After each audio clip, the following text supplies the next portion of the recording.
Okay, let us start our today's topic. Our today's topic is biology and human welfare. And in this chapter, we are first going to discuss about the immunity. So first we will discuss what is immunity. We will have a definition of immunity. So we define immunity as a state of intrinsic. Intrinsic means inborn or acquired resistance against a pathogen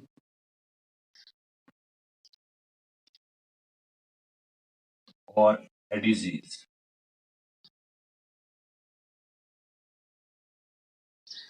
So immunity is a state of intrinsic, that means inborn, which is present right from birth in our body, or acquired, or which we obtain during the course of life. Is a state of resistance against a pathogen or a disease, right? So this power of fighting against a pathogen or a disease, which is present in our body right from birth or which we obtain during our lifetime. This power of fighting against a pathogen or disease, this is known as immunity. So we define immunity as a state of intrinsic or acquired resistance against a pathogen or disease, right? So this is known as immunity. The substance, a foreign substance, which when enters into our body, that foreign substance is detected by our immune system, and our immune system reacts against this foreign substance.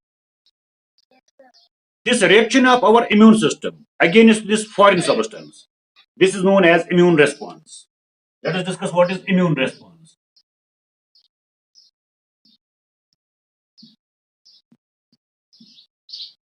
So whenever a pathogen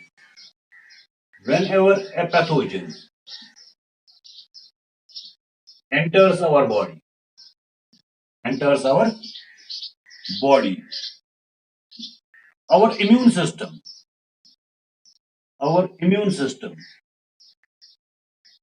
recognizes it, recognizes it, and launches a reaction, launches a response or reaction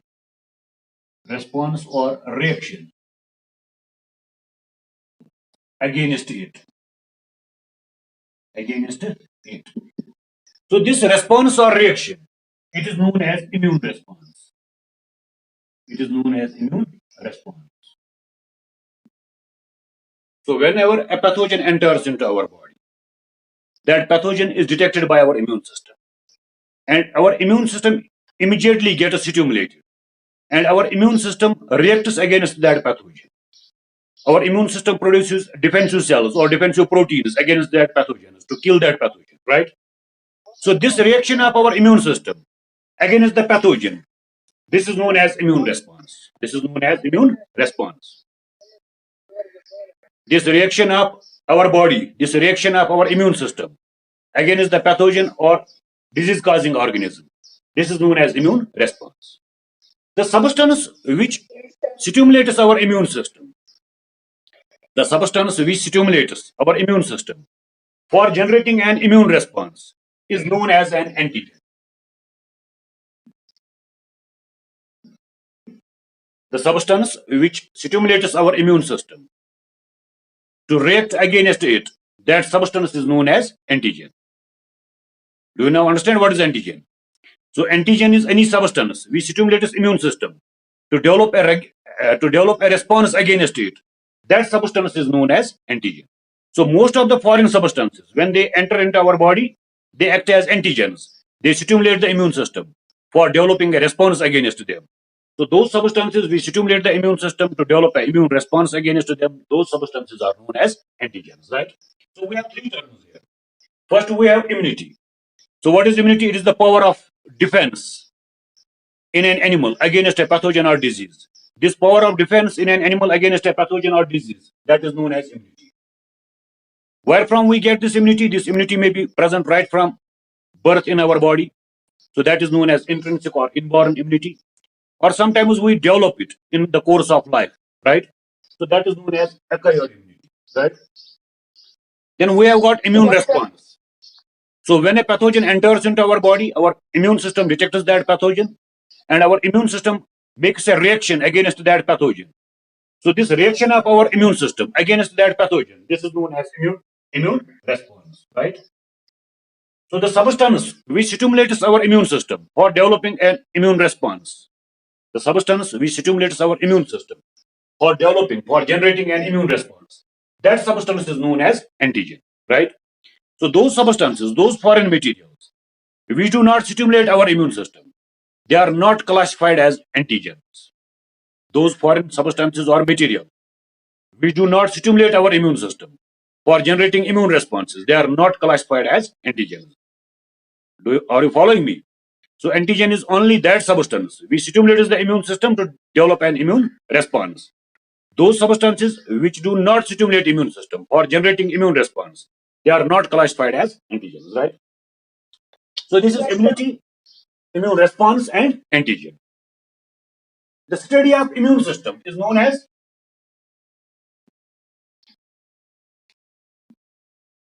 study of immune system, that is known as immunology. Study of immunity and immune system, that is known as immunology. So we are presently dealing with immunology.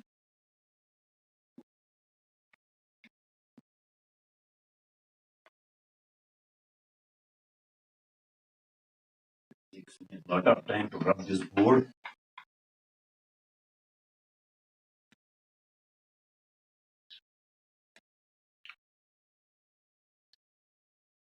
Immunology.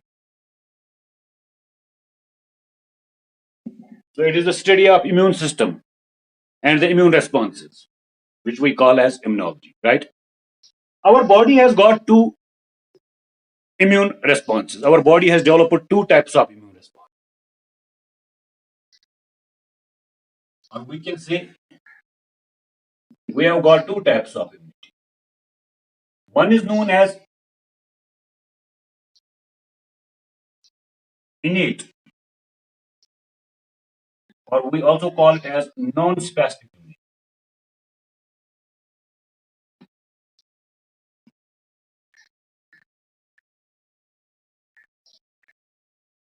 And other is known as adaptive.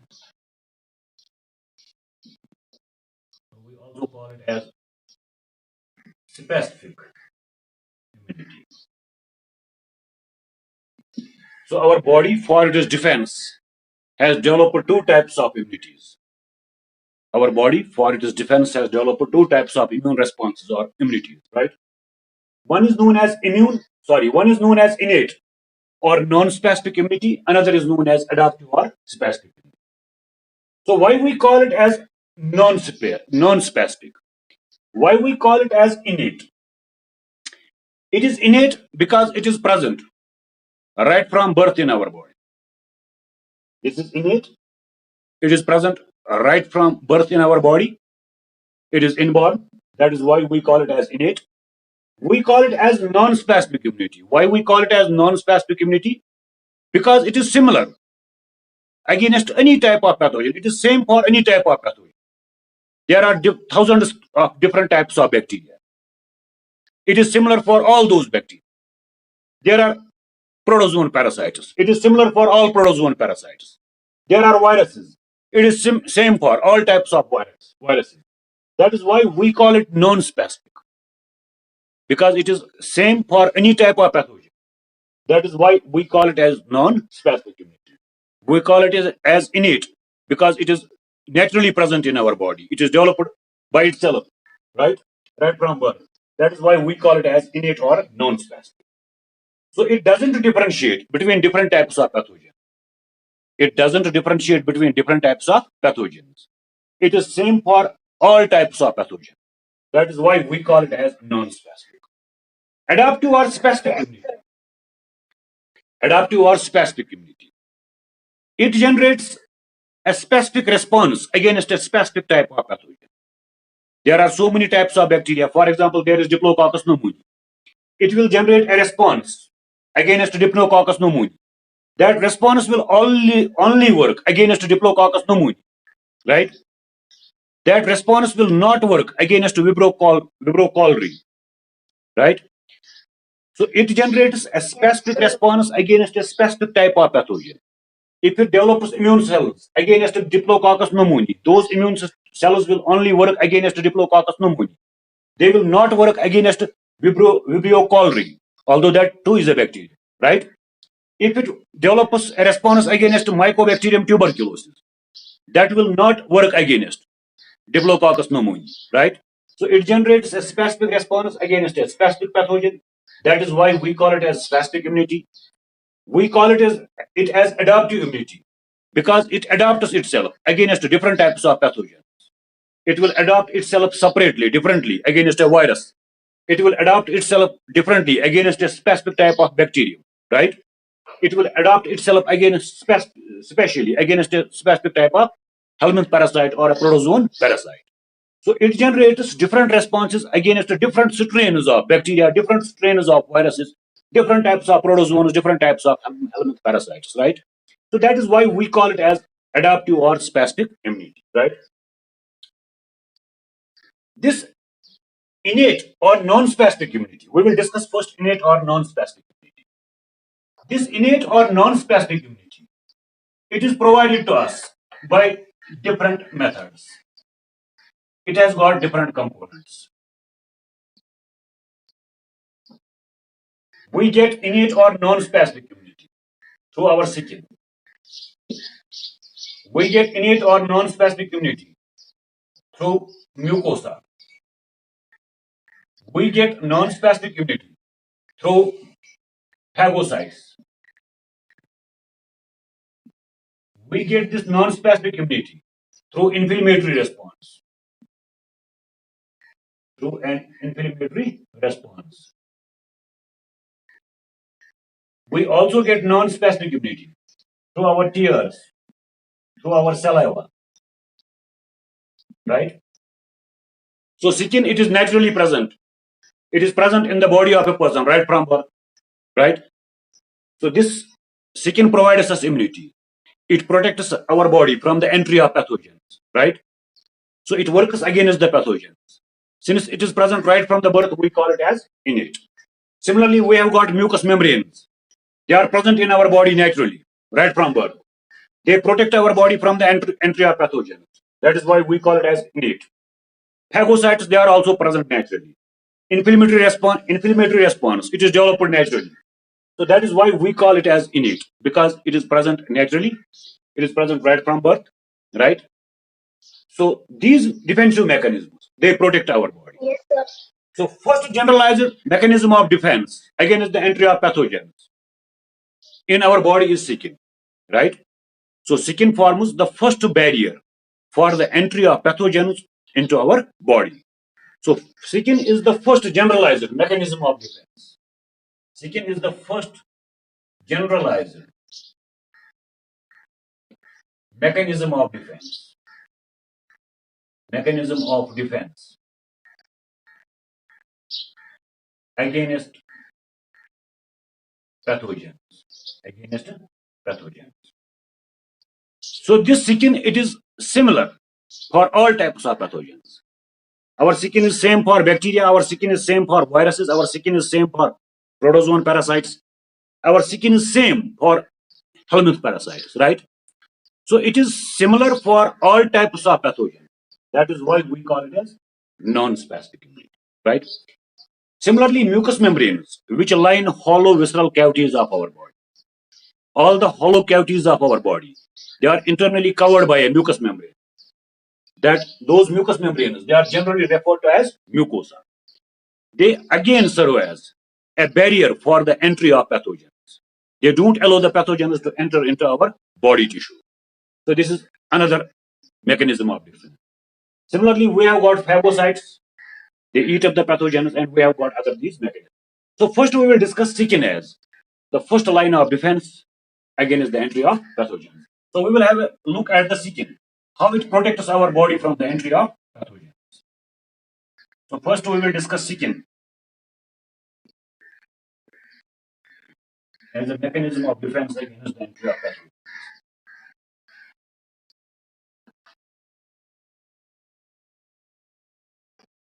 Difficult to cut this board.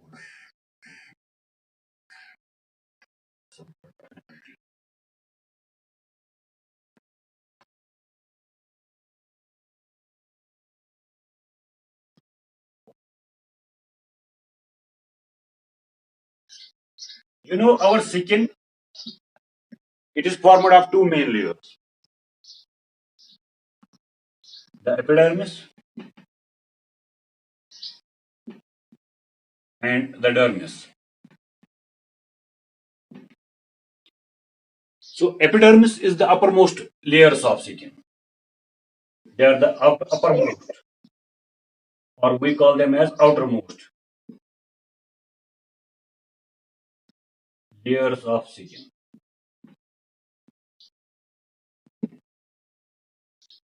So this epidermis, it is a multi-layered structure. Epidermis is formed of many layers. Epidermis of our skin is formed of many layers. So we will have a look at those layers. We will have a look on those layers.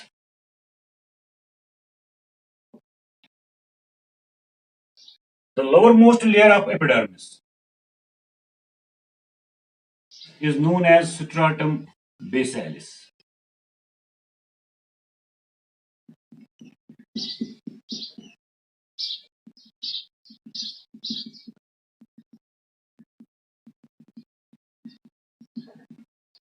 This is the lowermost layer of our epidermis. It is resting on a basement membrane. Then over this layer, there are a few layers pointed keratinocytes.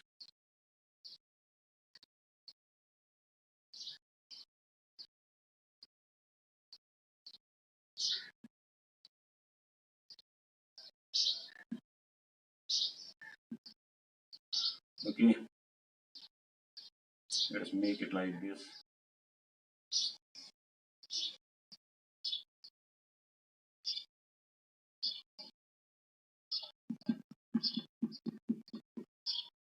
This is stratum basalis.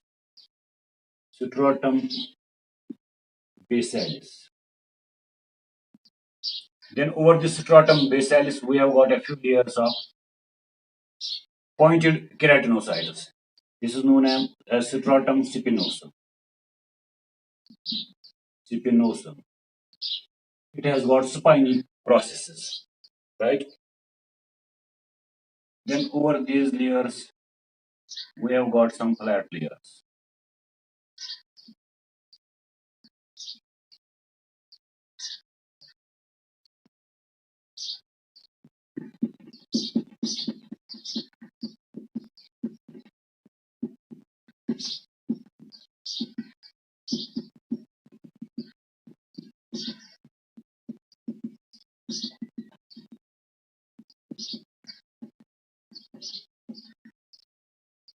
These layers, they form stratum granulosum. Granulosum. Then over them, we have got some translucent layers. This is the structure of epidermis.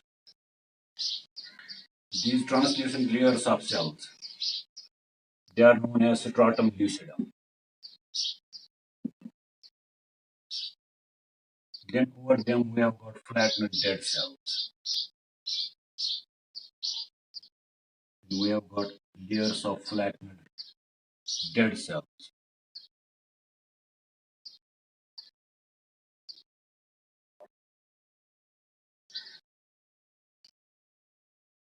These flattened dead cell layers.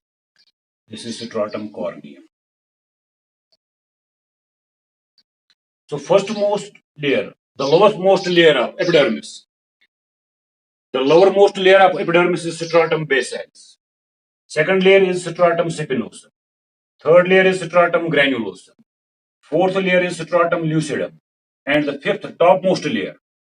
This is the uppermost layer, outermost layer of our skin is stratum corneum, right? So this uppermost layer of our skin is which layer? This topmost layer of our epidermis is which layer? Okay. This topmost layer of our skin is which layer? It is stratum corneum, right? So our epidermis is formed of these 5 layers. The lowermost layer is known as stratum basalis, or we also call it as stratum germinatum. We also call it as stratum germinatum because this layer is a continuously dividing layer. This stratum germinatum is a continuously, it is a continuously dividing layer. Dividing layer. It divides continuously. So when it divides continuously, it forms new cells, and those new cells are pushed upwards, right? So for that reason, we call it as stratum germinatum because it divides continuously. It forms new cells, and those new cells are pushed upwards. Those new cells are pushed upwards. So when it forms new cells, those cells are pushed upwards. Those cells they develop spiny processes. Those cells develop spiny processes, and they form stratum spinosum. They form stratum spinosum. So in stratum spinosum, there are keratinocytes. There are keratinocytes with spiny processes. So stratum spinosum, it is formed of a special type of cells which arise from stratum basalis. So when stratum basalis divides, it forms new cells. Those cells move upwards and they develop spiny processes. And those cells are known as keratinocytes, right? So in the stratum spinosum, there are 2-3 layers of spiny keratinocytes, right? Then above these, then these spiny keratinocytes, they change into stratum granulosum. Keratinocytes change into stratum granulosum. So they change into cells which have many granules in them. So these cells with many granules in them, these cells are known as stratum, they form the stratum granulosum. What are these granules in them? In stratum granulosum, there are these granular cells, they have got keratohyalin granules. Keratohyalin granules in them. In which layer are present keratohyalin granules? In stratum granulosum, there are cells with many granules in them. What are those granules? Those are keratohyalin granules, right? This is keratin protein being formed in the vesicles. So they have got vesicles with keratin protein in them, right? So these granules having keratin protein being formed in them. Those granules are known as keratohyalin granules. And these keratohyalin granules, they are present in stratum granules. Then these cells of keratohyalin stratum granulosum, they release keratohyalin granules by exocytosis, and they become translucent. They degranulate. When the cells of stratum granulosum, when they degranulate, when they release their granule, keratohyalin granules, right? They become transparent, translucent. These few layers of translucent cells, they form stratum lucidum. And when they degranulate, they release keratin protein. That keratin protein is finally then deposited in the topmost layers. This keratin protein is deposited finally in the topmost layers of cell. This deposition of keratin protein in the topmost layers of cells, it makes them dead.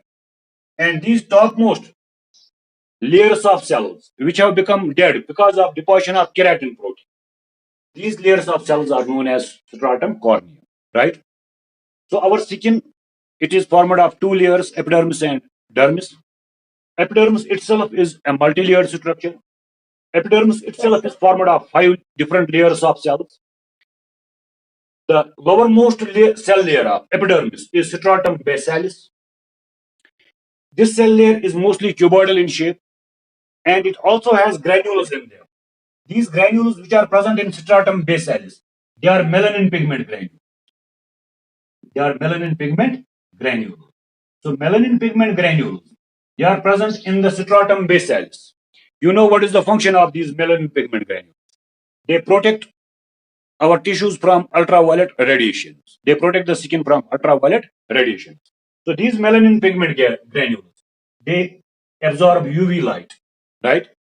And this melanin pigment concentration, it gives a definite color to our skin. So these melanin pigments, they are present in the stratum basalis, right? We call this stratum basalis as stratum germinatum, as germinative layer. Why we call it as germinative layer? Because this cell layer is continuously dividing. When this cell layer divides, it forms new cells, and those new cells are pushed upwards.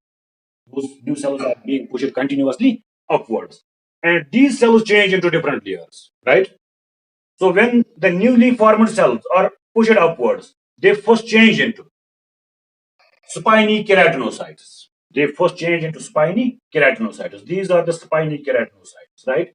And these layers of spiny keratinocytes, they are known as stratum spinosum. So in stratum spinosum, there are spiny keratinocytes, right? Then spiny keratinocytes, when they are further pushed upwards, they change into stratum granulosum. These keratinocytes, now they develop keratohyalin granules in them. These keratinocytes, when they are pushed upwards further, they develop keratohyalin granules in them. So these few layers of cells with keratohyalin granules in them, they form the stratum granulosum. Then they degranulate. They degranulate. They lose these keratohyalin granules, and they are further pushed upwards, and they become translucent. They become translucent. These translucent layers of cells, these translucent layers of cells, they are known as stratum lucidum. They are known as stratum lucidum. So these are basically degranulated stratum granulosum cells. They have released their granules, and they have now become translucent. So they had keratohyalin granules. This keratohyalin, it is changed into keratin protein, and this keratin protein is finally deposited in the topmost cell layers. This deposition of keratin protein in the topmost cell layers, this is known as keratinization, or we call it as cornification. Deposition of keratin protein in the topmost layers of epidermis. This is known as keratinization or cornification. So these topmost layer of cells, which have become dead because of deposition of keratin protein in them, they are known as stratum corneum, right? So these cell layers, they make it impossible for any type of pathogen to enter into our body through our skin. You know, any pathogen needs a living cell for its survival. A pathogen may not be able to survive in dead cells. So the topmost cell layers of our skin, they are dead. So pathogens cannot pierce them. Pathogens cannot pass through them because they have got keratin protein granules, a scleroprotein, a waterproof protein, keratin protein in them, right? So these topmost cell layers, they prevent the entry of pathogens into our body. So this epidermis of our skin, it serves as the first line of defense against the entry of pathogens. Sometimes pathogens do enter into our body. How? When we get a cut in the skin, when our skin is broken, when we receive an injury, our skin receives a cut, the epidermis is cut open, right? Then pathogen may directly enter through this epidermis into the dermis, and from dermis it may go into blood circulation. So a pathogen may gain entry through our skin only if our skin is cut. That is why it is advised, if you get a cut, if you break your skin, you should cover your skin immediately.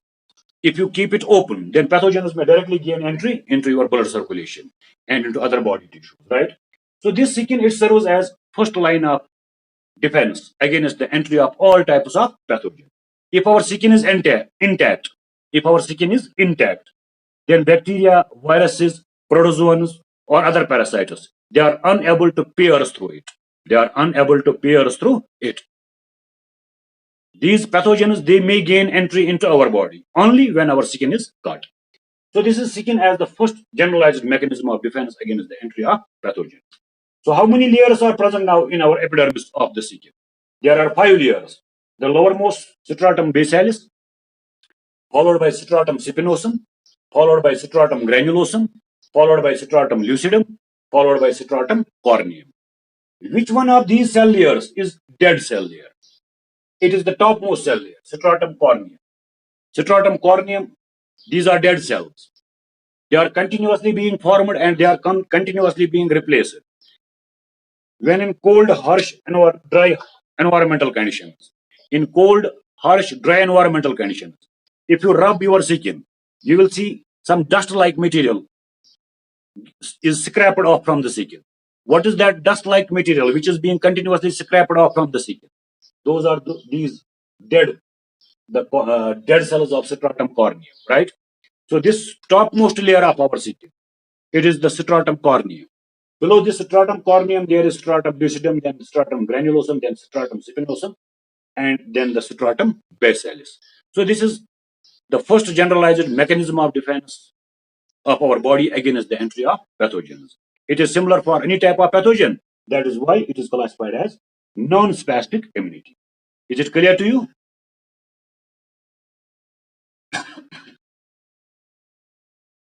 So that was the role of our skin as a component of our immune system. Now, after skin, we have got mucosa.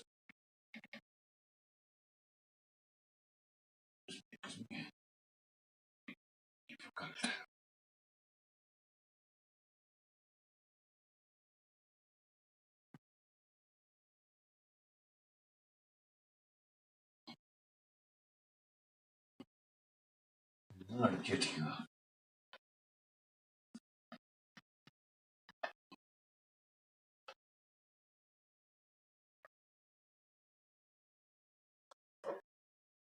Then after skin, we have got mucosa.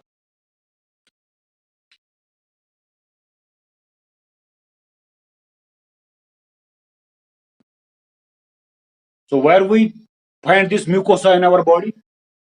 It lines hollow visceral organ of our body. Mucosa lines hollow visceral organs of our body. Suppose this is our alimentary canal. Suppose this is a section of esophagus. This esophagus is internally covered by folds of mucous membrane.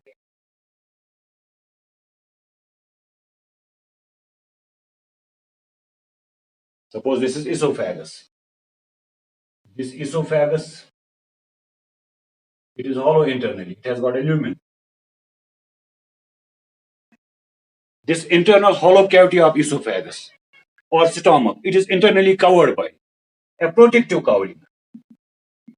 This protective covering, which covers the hollow visceral cavities of our body internally, this is known as mucosa. This is known as mucosa. So mucosa lines hollow visceral organs of our body. You know this mucosa, it has got the topmost cell layer of epithelial cells.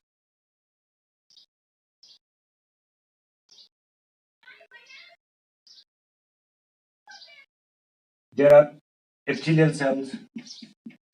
There is simple squamous or sometimes brushed, bordered, or sometimes cuboidal epithelium.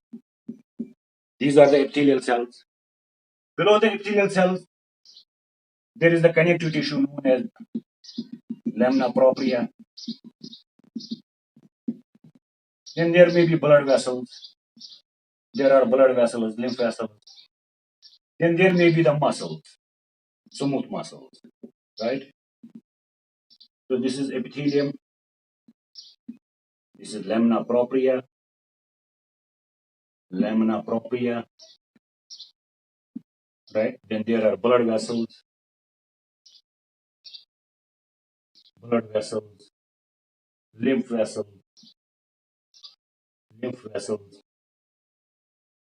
Then there are smooth muscles, smooth muscles. Some of these epithelial cells are glandular in nature and they continuously produce mucus. They continuously produce mucus. This mucus covers the free surface of this epithelium. So this tissue, which is covered by mucus of its glandular cells, this tissue, this lining of cells, along with its protective mucus, it forms the mucosa. It forms the mucosa, right? So mucosa are basically epithelial tissue, which are covered by protective mucus. This protective mucus, along with the cell layers, it acts as a barrier for the entry of pathogens.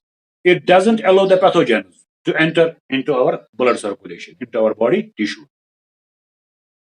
You might have heard about that our stomach is internally covered by this mucosa, and the mucosa is so resistant that HCl cannot even digest it, right? In our gastric juice, we have got HCl, hydrogen chloride, right? This hydrogen chloride, it is a highly corrosive acid, right? It is a strong acid. It could have digested our whole stomach. But what protects our stomach from the action of HCl or from the action of protein digesting enzymes? In our stomach, proteins are digested.